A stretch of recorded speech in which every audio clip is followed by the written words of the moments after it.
So special thanks to Kristen Croyle for remembering and focusing on us and our emotional and physical well-being so that we can help our students and also to help our colleagues. So thank you, Kristen, very much for that great lunchtime activity.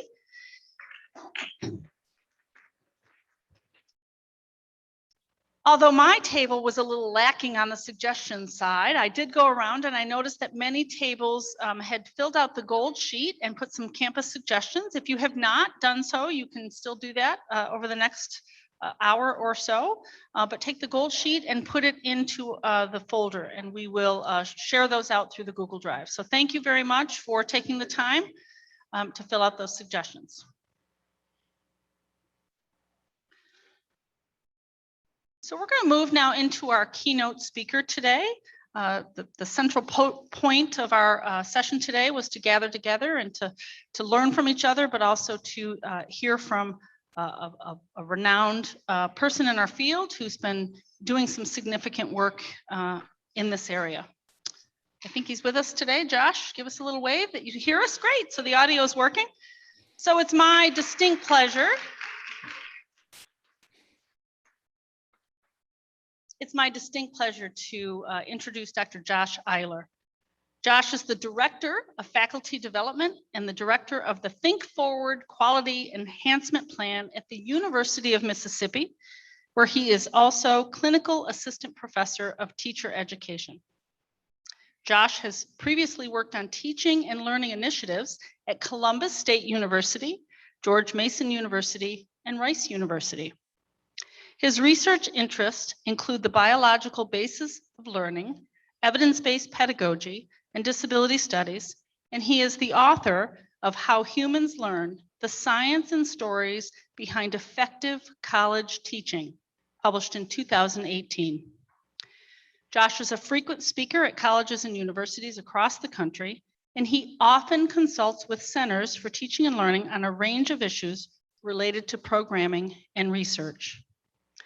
You can contact Josh at jreyler@olemiss.edu or at Joshua_R_Eyler on Twitter.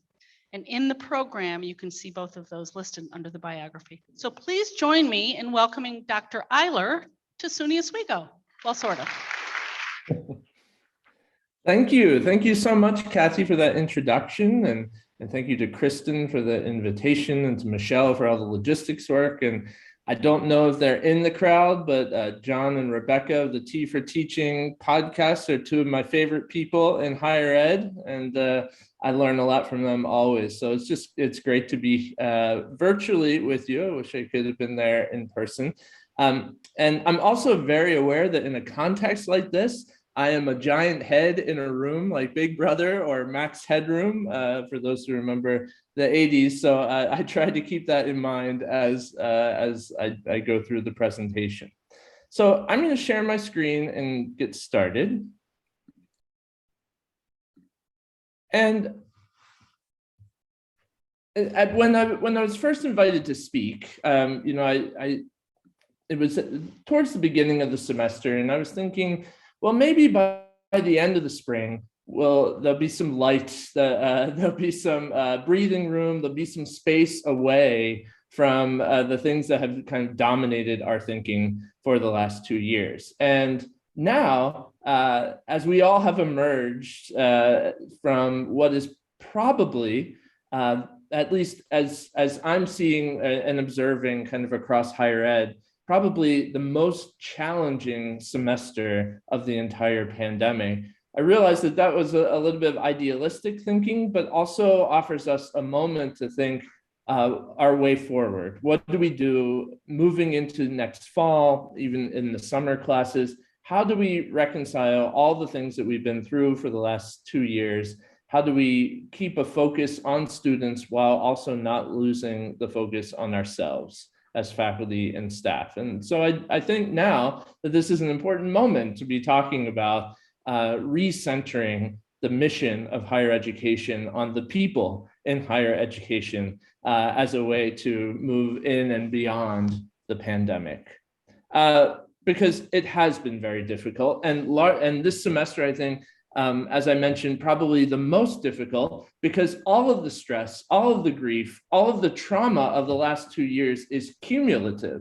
It doesn't get erased at the end of every semester and started again. It's been building and building and building. And I think that we have seen many of the effects of that really come to a head this semester, especially when paired with the kind of incessant back to normal rhetoric that we hear often, which in many ways is neither desirable nor possible. But when you bring all of these things together, we're just in a unique moment in the history of American higher education, really global higher ed, but focused on our work in America here today, a unique moment that offers both a time for reflection on what we have been dealing with and a look forward to how we can process this and move onward in an inclusive, empathetic way.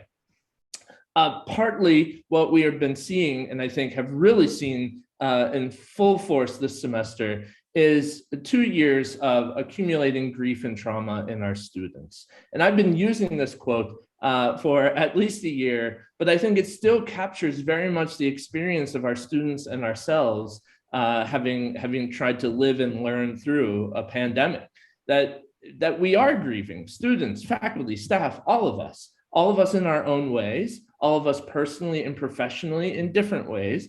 But there's an accumulation of grief over these last 2 years. And that the first thing that we need to do in order to, I think, see where higher ed moves from here is to acknowledge that something of great magnitude has happened, and that grief over that is going to be natural. And the educators play a unique role in helping students to recognize that and to move through it.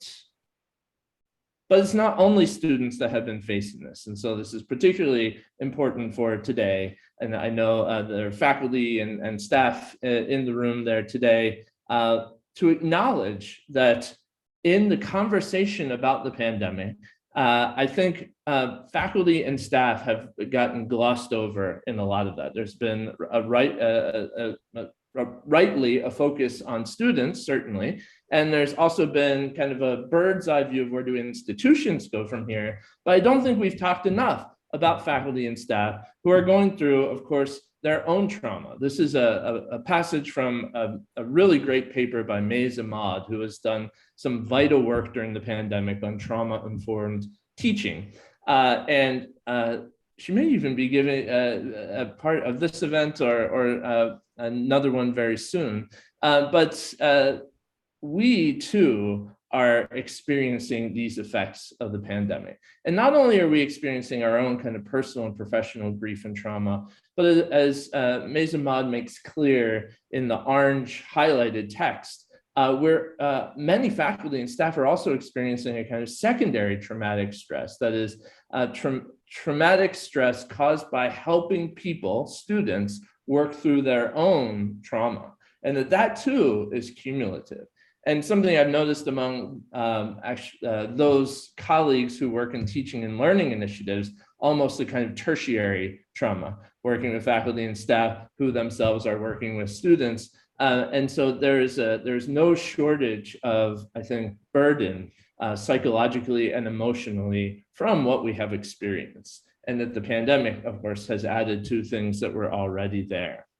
So what do we do? I don't want to dwell too much in the weight of the last 2 years, because I think there are real steps forward that we can take. But first, we really have to reflect on what we've learned, what has happened, what has worked well for students and for ourselves, what has not worked well, and how do we carve that path forward? How do we re-envision a higher education in the tail end, and then hopefully soon in the wake of the pandemic? Because I think it is a moment of reimagining. It is a moment where many things are possible, but as with everything, we need action in order to bring those to fruition.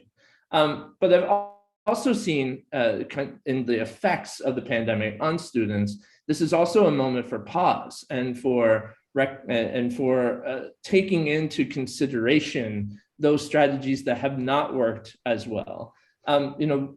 That can mean everything from, I think, building what I've been calling on-ramps back into in-person education. I've certainly noticed myself, and in talking with folks from across the country, have observed a trend where students who are coming back into in-person environments are also not just bringing that grief and stress that we've been talking about, but bringing with them habits and behaviors that were cultivated in environments like Zoom. So attentional behaviors, really divided attention. I know we experience this too. We're looking at Zoom, we're doing other things during meetings as well. So a year or more of divided attention is one thing. Another thing, being able to turn off cameras, things like that. None of this is to blame students. It's simply to say that learning in a specific environment like Zoom has cultivated behaviors that I think people are noticing are coming with them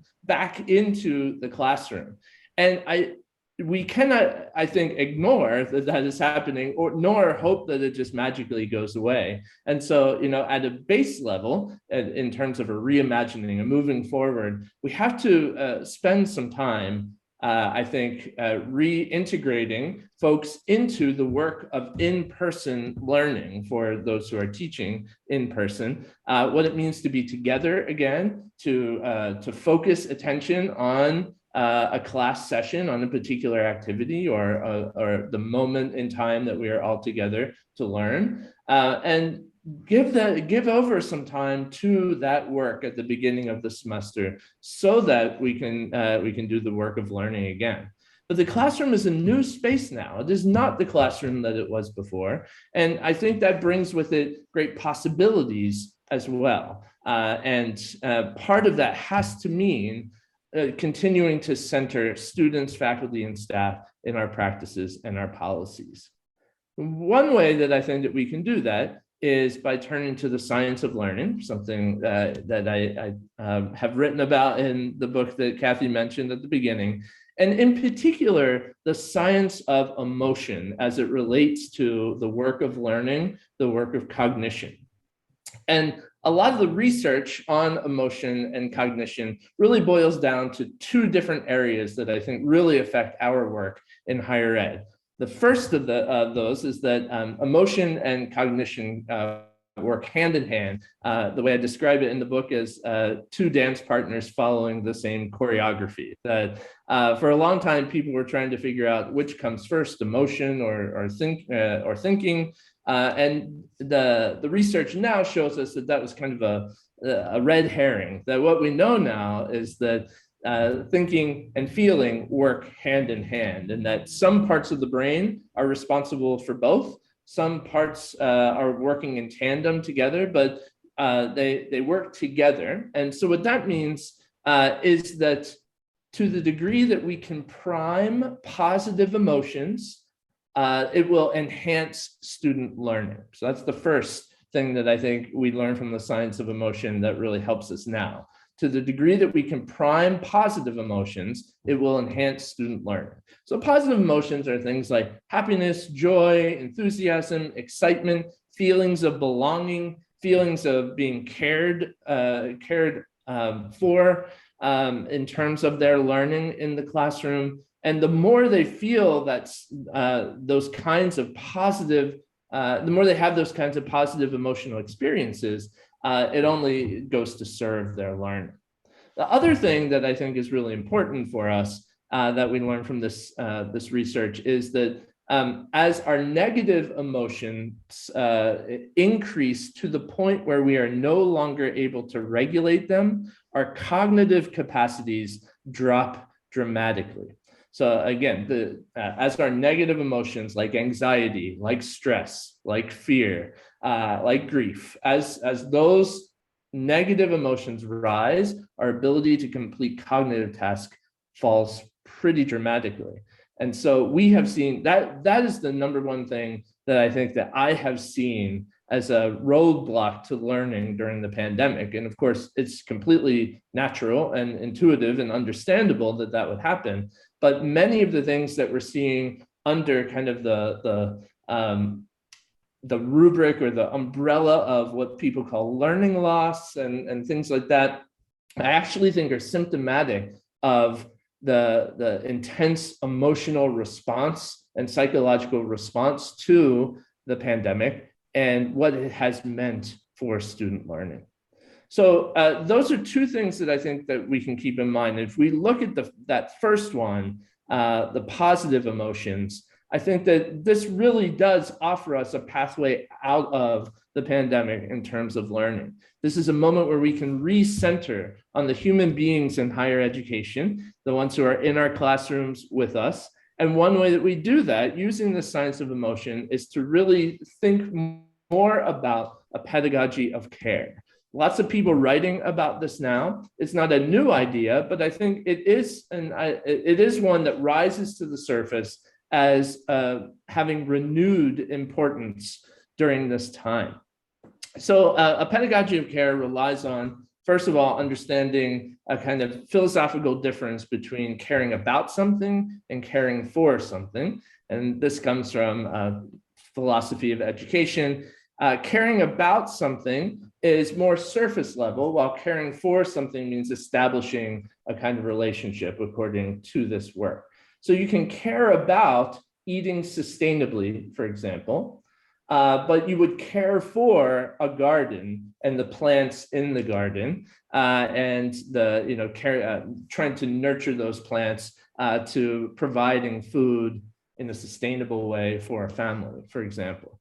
We can care about the children in our neighborhood. We care for the children in our household in terms of committing resources, both emotional, psychological, and material to the nurturing of those children as they grow up.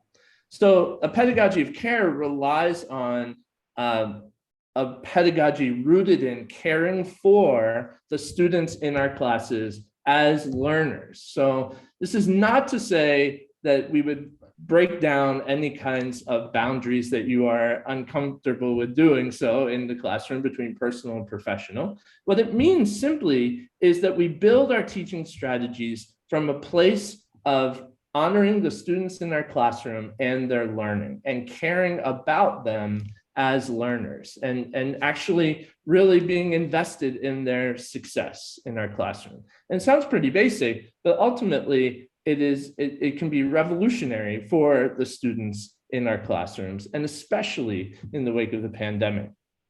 This is one of my favorite quotes in anything that I've read about education, and it ties directly into what we've been talking about here. The student is infinitely more important than the subject matters. It comes from Nell Noddings' work. And if we think about teaching as only being content driven or only being what do I have to cover, we are caring about our discipline. We're perhaps caring about the institutional requirements of our majors and our departments, but flipping that and focusing instead on the student as being the most important part of the educational process, that moves us more towards caring about the people in our classrooms as learners and what we can do through our course design and our teaching strategies to better help them reach their goals. So a little bit more about this. Pedagogy of kindness is also related to this, being kind, being caring in the classroom. And one of the major criticisms of this approach is always that we won't be rigorous enough, or our standards won't be high enough if we are focused more on the students themselves and helping them and caring about them as learners. But there's good research to show that having a compassionate approach to students in our classrooms and maintaining high standards actually helps students to succeed at greater rates. And as Fiona Rawl says here at the end of this passage, that these studies have shown that increased feelings of connection and inclusion improve both the learning and the wellness. In other words, this isn't just a good idea or even a compassionate idea. It is one that marries our interest in the development of the people in our classrooms with real goals for their learning and for their health and well-being, mental and physical. In practice, though, this pedagogy, as Kate Denial says, really boils down to two things: believing people and believing in people. Believing students on all fronts, both their past experiences with education, their experiences with the institution, their lives, believing them about their lives and what they bring in with them into the classroom, but also, importantly, believing in people. If we've learned nothing else from the last 2 years, I hope it is that people can achieve remarkable things in the face of great crisis. And many of those people are in our classrooms, and they are worth believing in, and they respond to those who believe in them. And if I loop back to what I was saying just a few minutes ago about the science of emotion, the feeling of being believed in and having someone believe in you is one of those positive emotional responses that enhances learning along the way. But it's really more than that. What we see about education is a place of great possibility, of great hope. Kevin Gannon has a wonderful book called Radical Hope about teaching in higher education. And I think more and more over the last 2 years, I have seen the classroom become sites of hope and places where people can have hope in the face of the crisis that we have been through. And part of that comes from having someone believe in them and their learning along the way. So these are all central to, I think, a way forward, a way to put people at the center of our teaching, our students at the center of our teaching as a philosophy and as a practice. What do I mean by practice? Well, really, we could just start with the course design for our class. There are ways that we can build a pedagogy of care and kindness in from the very start. That we can design courses rooted in care, rooted in kindness, that ultimately begin with the question of what do we want our students to remember from our class 20 years from now? And with that question kind of driving our work in designing the class, it makes things in some ways a lot easier, right? Because I can think, okay, well, do I want them to remember X? Not necessarily. What do I want them to remember? I want them to remember that there was there were certainly conceptually, I want them to remember certain things. I want them to have understood certain key concepts. Do I need them to remember all of the minutia? Do I need them to have memorized a long list of things? No, I honestly don't. If I think about this from a standpoint of a pedagogy of care and compassion and kindness. What I do want them to remember is that for a semester, they were in an environment where their ideas were honored, where we did work together that was meaningful, where they felt that they were in a community that they belonged in, and that there were people there who believed in them and the work that they could do. That if they remember that in 20 years, then that is something that then I will have succeeded in creating an environment that is built on care and compassion. It's not to say that I don't want them also to remember concepts and develop understanding of key points in whatever course it is I'm teaching. But some of these things build an infrastructure, an emotional infrastructure, a psychological infrastructure of support that long outlasts the minutia and the smaller details of what I might teach on a semester-long basis. And emerging from the last 2 years, I think those cannot be discounted in the ways that I think that they were before the pandemic. That having that kind of experience in our universities and colleges is not only meaningful for them now, but meaningful for their future as well. And also demonstrates that education can be a kind of life raft in moments of crisis. What else can we do from a course design front with respect to these kinds of pedagogies? Let the syllabus be an instrument of kindness, a letter of intent, a message of support, an illustration of meaning, an antidote to inequitable practices. In short, a syllabus is not a contract, it's not a business document.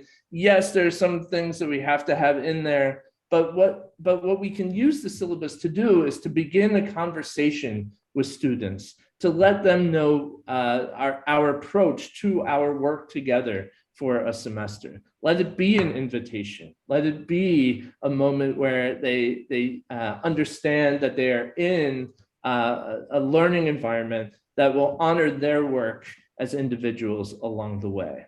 Our syllabi can do this, but it has to be an intentional effort to send that message to students through the syllabus. And also, we can develop policies and make these policies clear that echo the caring concern and mirror an understanding that this moment in time calls for an emphasis on our shared humanity in the classroom.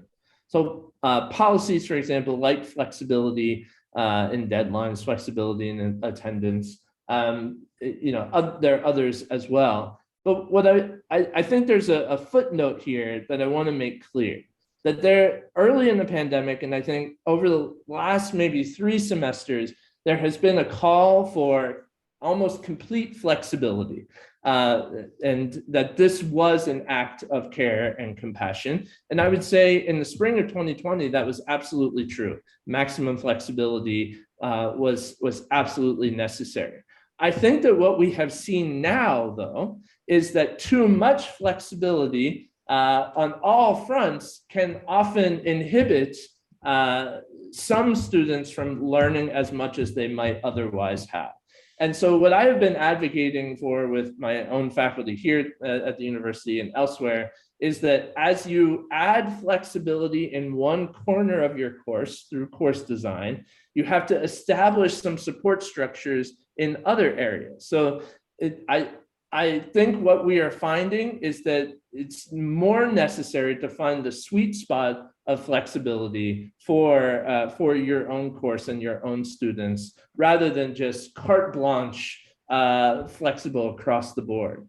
So for example, if flexible attendance policies, if you find that is important for maintaining a kind of pedagogy of care and also honoring the work of students, they may need some support structures in other ways. Maybe not completely flexible deadlines, but some best by dates or something like that, windows, deadline windows, in order to kind of counterbalance the flexibility of attendance. In other words, you can have, you don't have to have like a free-for-all in order for it to be a caring kind of environment. Now, in some cases, that kind of maximum flexibility will work for people and the students in the class, but not in all cases. And I think finding the right window, the right sort of sweet spot for that is what is most important for our students at this time. And it's been interesting to me to see how that conversation has shifted over the last 2 years. But I do think that finding the right mix is going to be the most kind of caring and compassionate environment for those students. But we can't forget about ourselves either, and our faculty and staff who work in higher ed. And as I mentioned at the beginning, I think too often we actually do forget about those folks. So Mahabali wrote this blog post just a short while ago about caring for teachers as well as caring for the students in the class. And that the question, who cares about the teachers, is, I think, more than just a rhetorical question. It's one that really needs to drive the work of higher education forward. We cannot continue to gloss over the needs of the people who are in the classrooms and who are in the service offices on our campuses if we hope to sustain higher education going forward. So there are 3 questions, 3 kinds of care then that Mahabali says that instructors and staff need. Number 1 care from fellow teachers. Number 2, care from their own students. And number 3, equitable caring policies from their institutions. That first point from our colleagues, that is a collegial discussion, right? That we need support from each other in all kinds of ways. I think it can be kind of moral support, but it also can be logistical support, kind of coming together to overcome some of the obstacles that we've seen. Care from their own students, and I think this is a two-way street. We cannot just say that people need to be kind and caring and compassionate to students without also expecting the same from the students in return. This is an area we need to work on. I think students need to understand this. They need to have clear expectations for what it means, but a community of positive regard in both directions is necessary to make all of these teaching strategies work well and to really move our institutions forward. And finally, our institutions themselves, we need them to acknowledge that the people who work within the institutions need caring policies as well. So we, over the last 2 years, we have seen a lot of discussion and a lot of trauma related to work-life balance, related to issues of childcare, related to disproportionate affective labor amongst our women colleagues and faculty of color as well. So these are all issues that need to be addressed by policy. I'll just pick 2 examples here. One, if there are any kinds of, for example, sabbatical or extended tenure clock policies at an institution related to the pandemic, they need to be applied equitably, they need to be applied as soon as possible, and they need to be applied charitably, meaning that they need to be flexible to account for the loss of research productivity that the pandemic brought with it. Another policy, and one that we're working on right now, student evaluations and how those are used in making promotion and tenure decisions. I think some institutions kind of waived them over the course of the pandemic. My own did not do that, but it did start a chain reaction of things that led to right now having task forces working on revising our student evaluation form. So an equitable policy is one that acknowledges that student evaluations are biased instruments. And so not only works to make the tool that you have the best it can possibly be to help mitigate that bias, but also indicates from an equity perspective that, that those should not be used as the sole metric, for example, of teaching effectiveness. So those are just 2 examples, but they are both rooted in the fact that the folks who work in higher education also need equitable and caring policies as well.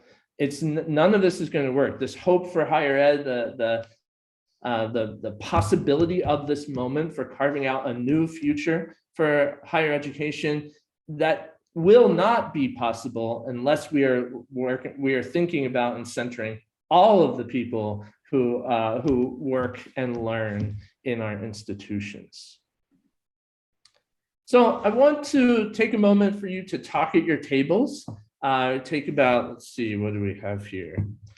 I think we can take maybe about 5 minutes or so for you to talk at your tables about how do we strike this balance between the need for pedagogies of care in our classroom and our own trauma, grief, and exhaustion. For those in student affairs and other offices, you could substitute care in our classroom for care in your work with students.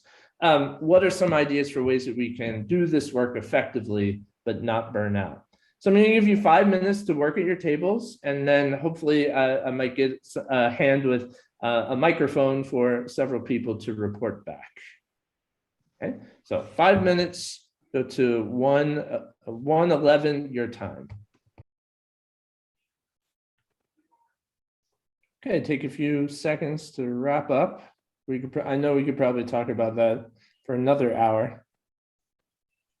And while you do, is there anyone who would like to share something from their table using one of the mics? Anything that came up in this conversation that you'd like to share with the group? I know that might take a second. So Josh, we're going to ask you to repeat that because we were all still talking here. So if you could Oh, repeat okay. your last comment, that would be great. Sure, absolutely. So what I was saying is there anyone who would want to share what you discussed at your table via one of the mics? So if there was anything that came up that you'd like to share with the group, I'd love to hear it. Hi, everyone. My name is Mamta Saxena, and I'm here from Human Development. I guess when you were talking about striking a balance, I guess the conversation we had at our table was, is there such a thing as balance? Because balance would actually look very different for different people, right? What is your point of balance is not my point of balance. And I actually wanted to share an experience that I had last year. I'm originally from India. My whole family is in India. So I'm sure everybody remembers that India was in the national news every day for almost a month when things were going really, really bad. And sorry, I'm getting a little emotional, but I'll try not to be. And then what happened was every morning at 4 a.m, I would wake up, call my family and ask, how's everybody? And there was a number given to me. Somebody's in the hospital, somebody passed away, somebody is not doing well at home. So I was going through exactly this trauma, grief, exhaustion every day for almost a month. And then at 8:30, I had to teach. I had to teach a class, which was research-based class, which was a capstone. And it required a lot of this care, pedagogy of care. The best part about that class was one day I couldn't take it, right? I couldn't teach. And I wrote to my students, look, I'm going through this. I would be later for grading. Could you please just accept my situation for a few days? Everybody's things would be graded. Don't worry about it. And I wrote that, and I actually took a day off for myself. And my chair understood, my department understood. Actually, one of my students, she sent me flowers. She actually donated money to a charity for India. And that was the best part. So I think when we apply this pedagogy of care ourselves, it comes back to us. And that's the best part of it. Thank you. Sorry. Thank you so much for sharing that. And I absolutely agree. I think that this is a kind of pedagogy that feeds the soul and feeds the students learning at the same time. And I really want to acknowledge what you said at the beginning as well, that that point of balance is different for all of us. And that there are times, especially in situations like the one you were just describing, that balance seems impossible, that it just seems so too overwhelming, which is when we need the kind of care that I was explaining in the last slide from our institutions, from our colleagues, and from our students. And fortunately, it sounds like that you had some of that structure available to you. But again, thank you for sharing that. It must have been a very difficult time. Would anyone else like to share just one more, perhaps?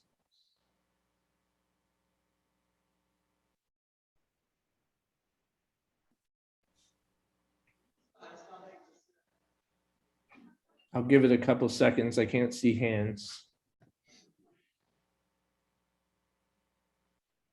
Okay. Okay, well, There's one more. Hold on. okay, great, excellent. Go for it. Okay.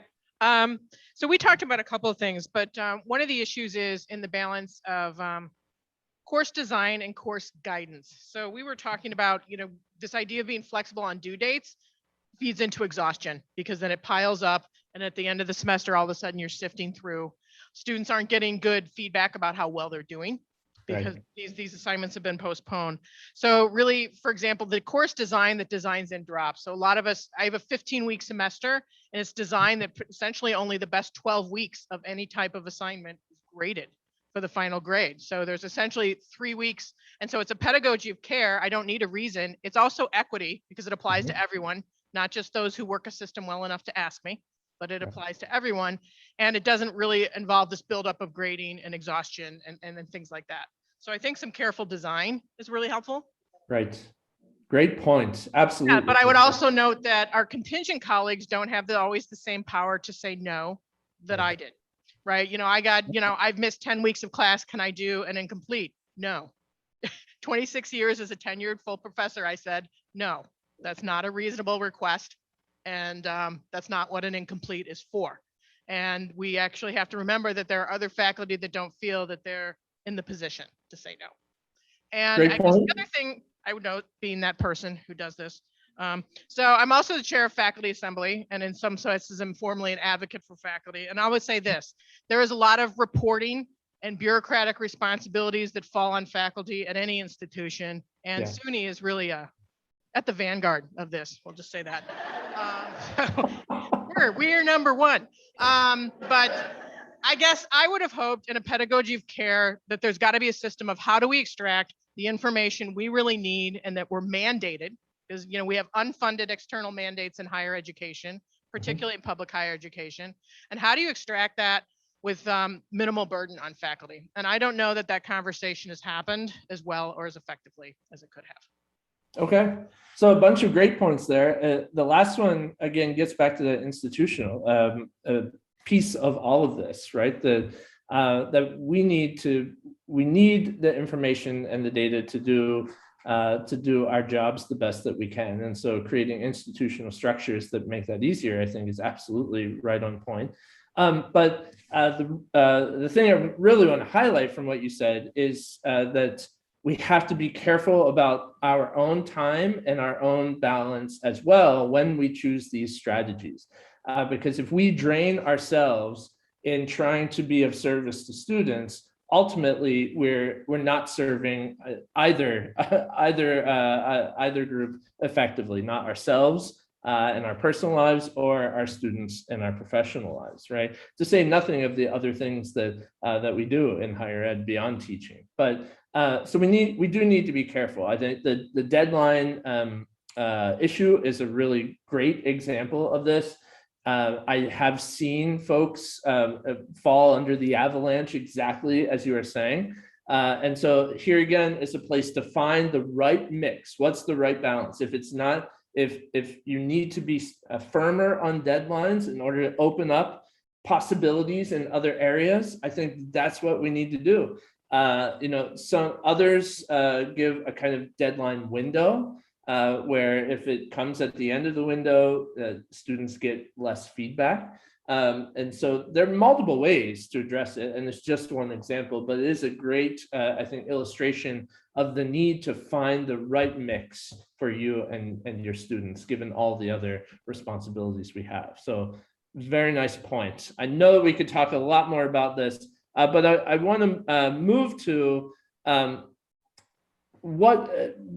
what can we do, right? And so one way to honor this balance is to find teaching strategies that maximize student success, especially in these kinds of practices. Inclusive teaching practices have a disproportionately positive effect on students from historically marginalized groups. So finding strategies that maximize success, but that are more efficient. Many of these things take not very much time or effort to implement in order to achieve those gains, but also renew us in ways that go beyond time. I think renew our sense of purpose and passion for teaching.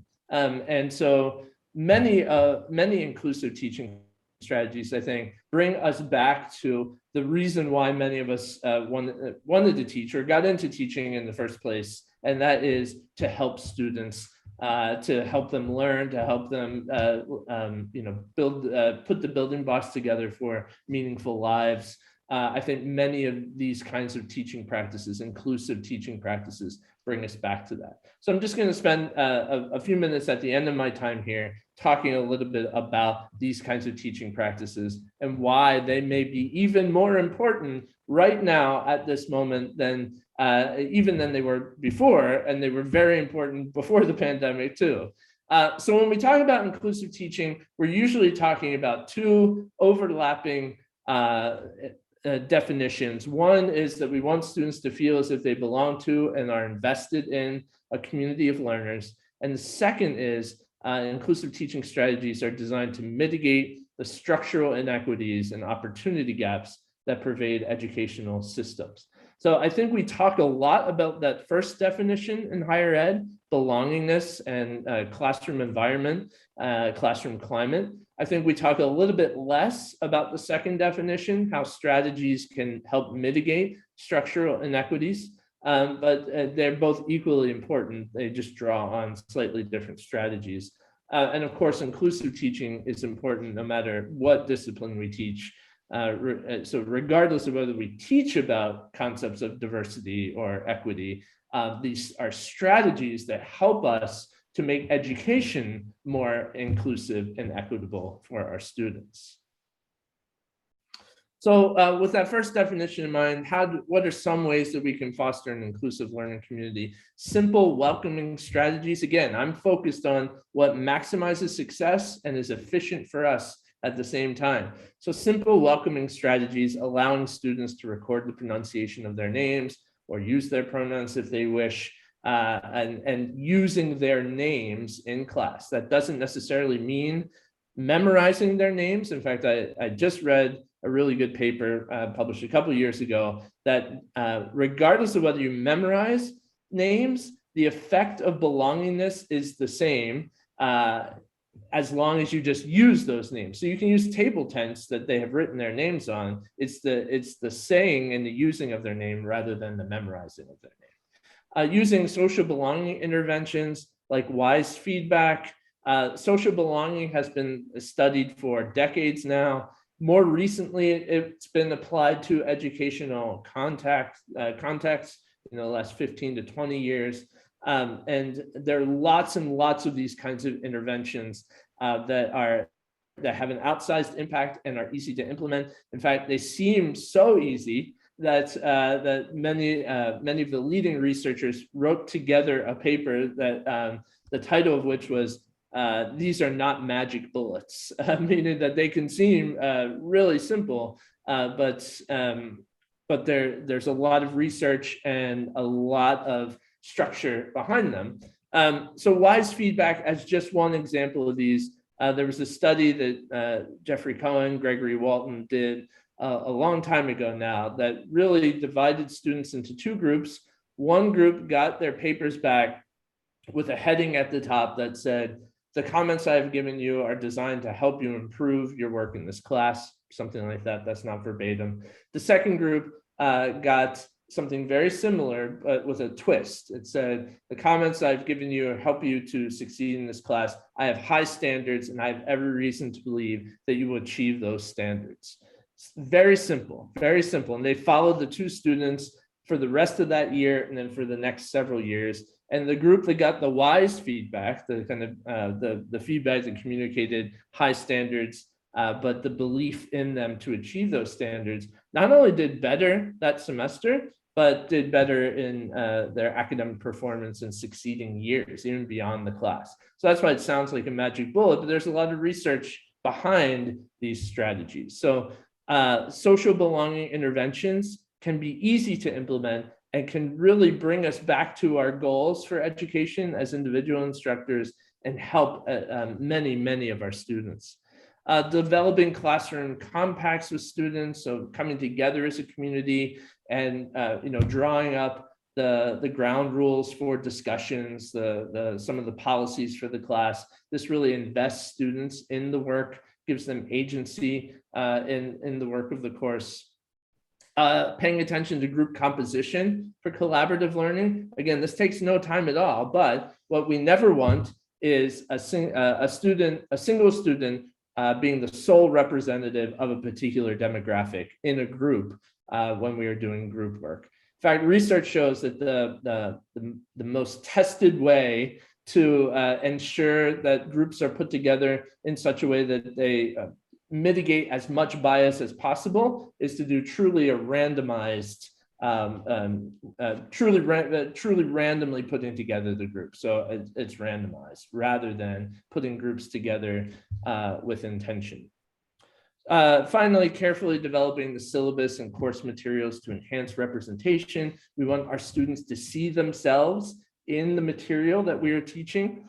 This is as true in the humanities and the arts as it is in the STEM fields, where we might talk to students about different research programs, different labs from a diverse group of scientists and what those labs are studying, and show there's research now about asking undergraduates to talk about what does a scientist, what image do they have in their minds of a scientist, and then deliberately showing throughout the semester images of very well-known scientists from across demographic spectrums. So how do we help our students see themselves in our course, in our disciplines? All of these don't take a ton of time, but they help to invest our classroom with meaning, and they help our students to succeed.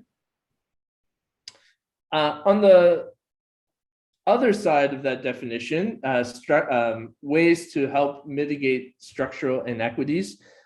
So I have two hypothetical students here. They look very similar on paper. They have similar GPAs, but student B went to a high school with fewer resources, fewer books, no AP classes, lots of higher teacher turnover, which we know often happens in schools with fewer resources. And we also know that this is a legacy of American higher education, that its history is built on state and local governments diverting more resources to white affluent communities and restricting resources in communities that are made up of historically marginalized groups. And so what happens in schools that have those fewer resources, like the school that student B went to, is that the students there experience what we call opportunity gaps. These used to be called achievement gaps in the research, but we've moved to opportunity gaps because even the word achievement gap comes from a deficit model, meaning achievement is tied to a student. And so we call it an achievement gap. It's still somehow putting the blame on the student for what's happened. Whereas calling it an opportunity gap nods toward the fact that this is a systemic issue, that because student B went to a school with fewer resources, the students there have had fewer opportunities, fewer educational opportunities, fewer opportunities to learn the way school works, learn the game of school, fewer opportunities to see what schoolwork might be like at a college level. And so they experience these kinds of gaps that are rooted in a systemic failure. And so particularly in the lower division courses, when they first come to college, they're often unintentionally penalized for having fewer educational opportunities, which is the gap that gets created. And so those students are often labeled as unprepared or not ready for college, when in reality, the system has failed them. And some of these inclusive teaching strategies are designed specifically to help bridge those gaps and mitigate those inequities. And I'm going to just talk about just three. There are many, many, many with a lot of research behind them. But I'm talking about three that I think are not only simple to implement, but also have a lot of research support behind them. So in the upper left-hand side of the screen, you see a paper by Kimberly Tanner called Structure Matters. Tanner's not the only one to talk about this, but what she writes about here is called structured active learning. And it is built on the research that shows that students who need the most support, students who have the biggest opportunity gaps, students who need the most help, will not ask for help unless there is structure built into the course where they are required to do something, articulate a question, turn in a minute paper at the end of the course, where they talk about one thing that they have a good handle on, and one question they still have, one point of confusion, etc. Now, the reasons why these students might not ask for help are many. Some may fear confirming a stereotype that they may fear is held about them. Some may not ask for help because they don't know the hidden curriculum. They don't know the ways to ask for help. And there are many other reasons as well. But what the research shows is they will not ask for help unless we have structured opportunities in. So you can do the minute papers, you can take moments where they have to upload questions for the day's discussion that you'll choose some for. There are ways to do this, lots of different ways to do this, but that we have to, the point of this research is we have to intentionally structure them into our course overall and our class sessions as well. So activities like peer instruction, putting the poll question up and having them work individually and then work as teams, that's structured. It's not free form. Everyone knows what their responsibility is. That's structured. Turning over to small group discussions where everyone has an assigned role in the small group. One person is the recorder, taking the notes, one person is leading the group discussion, one person reports back out. That is structure, and that we know helps disproportionately students from historically marginalized backgrounds, but really helps all students as well. On the right-hand side of the screen, competition. We know that classroom environments that are more competitive are less inclusive than those that are more collaborative. And here, I don't necessarily mean the fun kinds of competition, like Jeopardy to prep for an exam or something like that. That's fine. Competition in this sense means students feel that they are pitted against each other in order to succeed in the course. For example, grading curves are kind of the pinnacle of a competitive learning environment. In this case, when I say grading curve, what I mean is the person who does the best on the test is moved up to 100 and everyone is sort of measured from there. That, of course, privileges those students who have had more educational opportunities, more opportunities to understand the game, understand the system, right? Other types of competition are a little bit, they fly under the radar a little bit more. Measuring participation, for example, by giving people points for how often they participate. That too prompts a kind of competitive environment rather than collaborative. How do we enhance collaboration? People doing lots of different kinds of experiments with that, everything from group testing to really innovative kinds of group community engagement projects. They take intentional structuring again, but they really draw on some of this research to help our classrooms be more focused on cooperation rather than competition. And finally, again, just one of many that I could pick. I love this last article, reconceptualizing participation grading as skill building. I think it is a way to make our classrooms more inclusive, more equitable, and happens on the course design end of things. One thing Gillis points out in this article is that participation has traditionally been graded in two different ways. One is the way I just explained by giving points. And another way is kind of a retroactive look at the end of the semester on how often people came to class and our memories of how much they participated. And I'm as guilty of that approach as anyone else. I will admit that. But of course, that model of evaluating participation is open to lots of different kind of biases. Notably, in my case, a faulty memory sometimes, right? And so neither of those are ideal. What she articulates here is a different kind of system where students establish goals related to participation for themselves, and they self-assess those goals periodically over the course of the semester, and their participation grade is determined from the self-assessment that they have done. I have done this approach. One of the goals that I've had them build in is an attendance related goal. So if you often use attendance as part of your participation grade, there's ways to do that with this model as well. But it hands over agency to the students for thinking about what participation means, how it's valued, and why it's important for the work of the course. So again, that's just a snapshot, but I think inclusive teaching practices are ripe for the moment that we are in. I think they reinvest the classroom and our work with students with meaning, and they also pave the way forward for equity for those students and centering them in the goals of education in ways that they really haven't been before. So I'm going to pause here and just ask you to take a couple of seconds and maybe jot down on a piece of paper that you have handy, what is one thing that you might take away from the session today, from our discussion, from the presentation, and what would it take for that implementation to be successful? So just take a few seconds to write that down. And as you do, I will just say that it's been a delight to be here virtually with you, and I'm happy to open it up for Q&A now.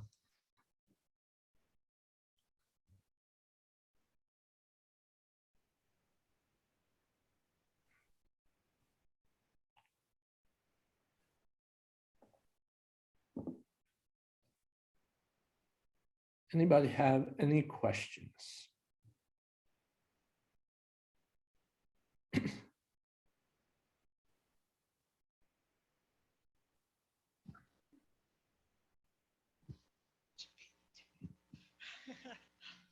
Hi, my name's Alice Rank. I'm in the political science department. I'm really interested in the link between opportunity gaps as being specifically linked into gen ed, like lower division gen ed classes. Are there any particular citations you'd recommend taking a look at for that research?